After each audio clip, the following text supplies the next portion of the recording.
Hoje eu vou falar para vocês sobre as espessuras das esponjas. Antes disso eu queria falar um pouquinho sobre as borrachas, as cores das borrachas, porque mudou um pouquinho a regra agora. Na regra nova tem muitas empresas que estão fazendo borrachas com cores diferentes, né? Verde, azul, lilás. Olá, bem-vindos ao canal, meu nome é Fumihiro e você está no canal Fumihiro Tênis de Mesa. Antes, na regra, só podia usar borracha preta ou vermelha. Então, na regra nova tem várias outras cores, porém, tem algumas partes que é necessário você saber. Quando você usar uma borracha colorida, ou seja, vermelha, lilás, verde, sempre é necessário que você combine ela com a borracha preta. Então, se você jogar no estilo classineta,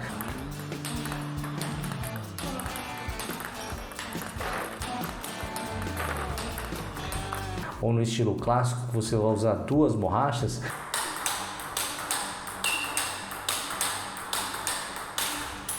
sempre é necessário que você, de um lado, você tenha uma borracha preta e depois do outro lado você pode escolher qualquer cor que você deseja. Isso eu acho que é devido ao daltonismo, muita gente tem, e aí fica difícil você distinguir uma cor, por exemplo, um azul e um lilás, por exemplo, né? Então, é sempre obrigatório você colocar uma borracha preta e o outro lado você escolhe a borracha que for boa para você.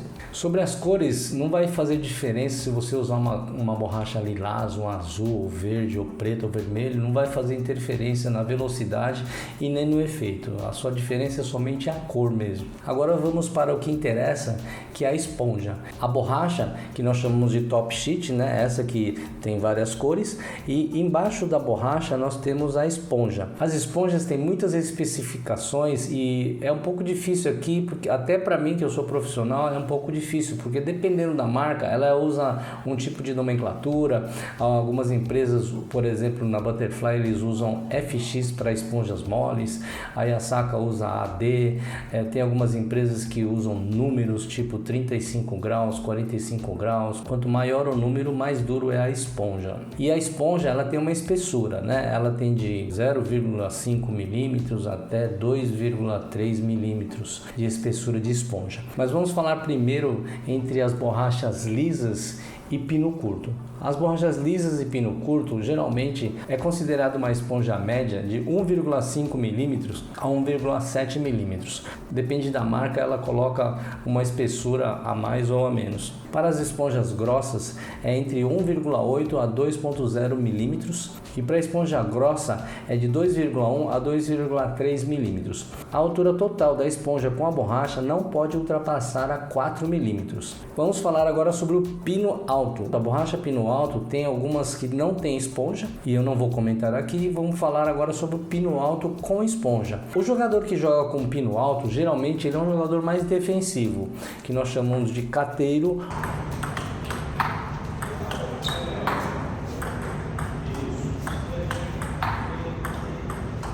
ou aquele jogador que ele joga na frente, mas de uma forma um pouco mais defensiva.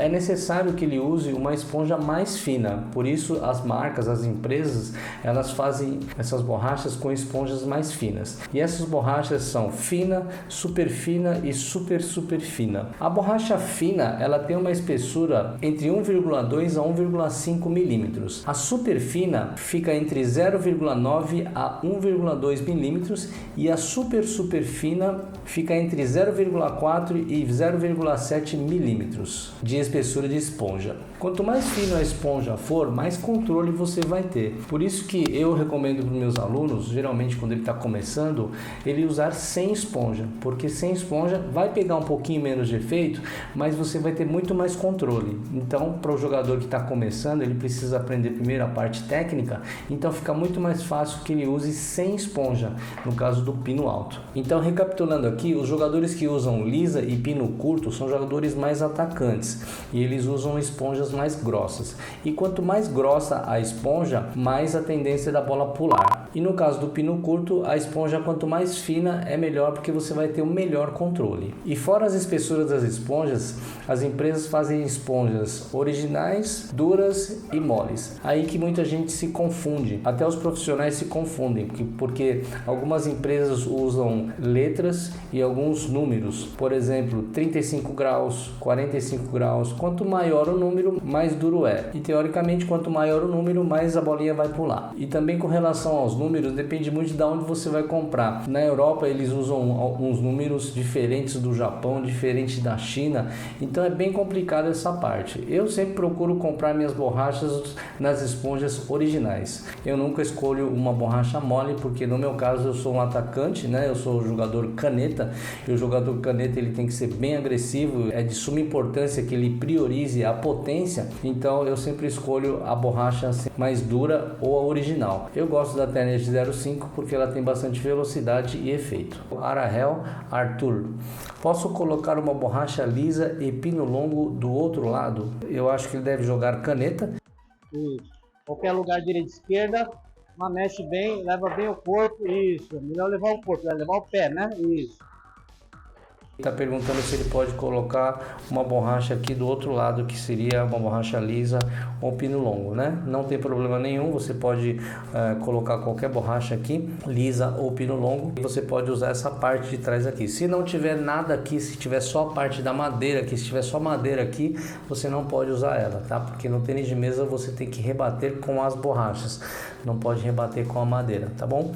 Por isso que hoje existe o estilo clacineta, né? Que segura no mesmo jeito que um caneteiro, só que ao invés de ter madeira aqui atrás, ele coloca uma borracha e aí ele usa aqui a borracha de trás, e dá para se usar muito bem, igual ou até melhor até que uma clássica. Inclusive tem muito jogador hoje que deixou de jogar no estilo caneta e está migrando para o estilo clacineta aqui, rebatendo com essa parte de trás da raquete aqui.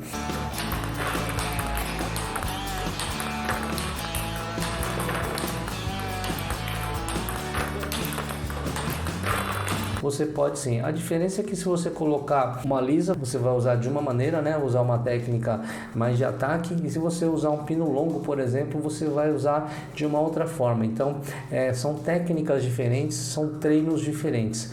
Então é necessário que você saiba também, você consulte o seu técnico. Precisa ver também se ele tem know-how para ensinar isso, tá? O pino longo tem muitos técnicos que não tem know-how, não sabe ensinar, então aí é melhor você evitar, é melhor você usar a lisa mesmo. Infelizmente no Brasil não temos muitos jogadores de pino alto, também não temos muitos técnicos que têm know-how para ensinar o pino alto. No meu caso eu tenho, porque eu dei aulas no Japão, e no Japão tem um monte de pino alto lá, e eu tive, no começo eu não sabia também, tive que aprender na marra, senão os meus atletas não ganhariam de ninguém lá, porque tem muito jogador de pino alto lá, tem muito jogador cateiro também. É necessário que você tenha alguém que possa te instruir as partes técnicas aí, porque é um estilo diferente o pino alto.